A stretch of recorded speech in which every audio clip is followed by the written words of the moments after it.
Salut la famille en Christ, j'espère que vous serez bénis par ce message de l'Éternel. J'ai reçu un songe qui m'a répété à plusieurs reprises de la part de Dieu sur mes enfants, sur les enfants de mes amis, sur tout l'environnement qu'il m'a placé autour. Il me pose la question, est-ce que tu connais la signification de la responsabilité? Malgré que je lui répondais, il me répétait cette question à plusieurs reprises. Et j'ai très vite compris qu'il me demandait de passer un message ce matin et de parler sur un thème que je n'ai jamais touché avant. Et j'ai décidé ce soir ou ce matin de parler du thème des choses que Dieu ne peut pas faire. C'est vrai que tout le monde veut entendre un message de la possibilité de Dieu de toucher tous les aspects de ta vie. Il le fait, il en est conscient, il en est au contrôle, mais il n'a pas l'expérience de tout dans la vie. Une chose, par exemple, que Dieu ne sait pas faire, c'est mentir. Une chose, par exemple, que Dieu ne sait pas faire, c'est tuer. Une chose que Dieu ne sait pas faire, c'est pécher. Et c'est comme ça qu'il y a une différence pendant toute la Bible de ce que le Créateur a fait et ce que la création était en train de faire. Parce que Dieu a la connaissance entière du mensonge, des conséquences du mensonge, mais il n'a pas l'expérience du mensonge. Et d'où l'histoire de Jésus est intervenue. Dans la Bible, lorsque Dieu a établi Adam, il lui a donné toute la responsabilité sur la terre. Il n'a gardé qu'un seul bouton entre ses mains dans sa télécommande, c'était le bouton de recommencer. Si tu suis la Bible, tu vas voir des histoires comme Sodome et Gomorre, tu vas voir des histoires comme le nouveau mouvement des Égyptiens, où est-ce qu'on sort de l'Égypte, où est-ce qu'on sort de Babylone, tous ces mouvements, ces reconstructions, les vagues de Noé, l'histoire de Noé, ce sont des recommencements. Dieu recommence, c'est la possibilité qu'il avait depuis la création. Que quand quelque chose n'allait pas, il pouvait recommencer. Tu comprends mieux ça quand tu as créé un ordinateur. Lorsque tu as créé un ordinateur, il y a un bouton où est-ce que tu peux recommencer par force.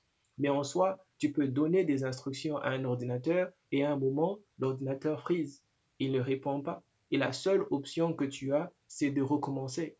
Et c'est comme ça que c'était important pour Dieu d'être capable d'arriver à un point de ne pas toujours recommencer l'histoire, mais de créer une histoire permanente. Et pour ce, il avait besoin d'expérimenter les choses qu'il connaissait.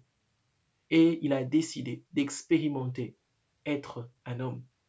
L'arrivée de Jésus, c'est la première expérience de Dieu en tant qu'homme. C'est la première fois que Dieu est exposé à la tentation. C'est la première fois que Dieu est exposé à la faim, à la soif. C'est la première fois que Dieu est exposé à des deuils. Il pleure, il a de la compassion, il est triste, il a peur d'aller à la croix, il a l'anxiété. C'est-à-dire que Dieu a expérimenté les choses qu'il connaissait de loin théoriquement. Et ce qui est beau dans la Bible, c'est que Dieu a prouvé qu'il n'y a pas moyen d'être un homme sans dépendre du ciel pour être capable d'écraser le diable dans le temps présent. Lorsque Jésus était sur terre en tant que Dieu, l'une des choses qui le qualifiait et qui le qualifie d'être roi, c'était son habilité de toujours consulter son Père avant de performer n'importe quel acte. Il était constamment dépendant de ce que le ciel disait avant de le faire sur terre. Si tu es toujours terrestre et attends de voir ce qui se passe sur terre, tu es en retard dans ta vie. C'est le monde spirituel, c'est le monde céleste qui détermine le futur, d'où Jésus comprenait que tant que je suis sur cette terre, je dois prier Dieu, je dois écouter les visions que Dieu me montre dans la nuit, les songes qu'il me montre parce que c'est la réalité de ma vie. Lorsque Dieu a gagné sur terre, il a gagné la bataille que tu n'as jamais gagnée. Il a repris la place d'Adam. Il a repris la télécommande qui était entre les mains d'Adam avec tous les boutons. C'est comme ça qu'il peut te garantir qu'il y aura une vie éternelle sans peine, sans problème, sans souci. Parce que comme lui n'a jamais péché, comme lui n'a jamais menti, comme lui n'a jamais tué, tu vivras dans un monde où est-ce qu'on ne mourra jamais. Ce que Adam a échoué de faire, en ayant ce qu'on appelle le libre arbitre, ce libre arbitre lui sera ôté par la présence de Jésus qui va garder ça. Mais malheureusement, pendant que tu vis encore, avant le retour de Jésus, tu souffres de ces malaises. Ce malaise de connaître la volonté de Dieu, mais d'utiliser ton libre arbitre pour avoir des enfants hors de ton mariage.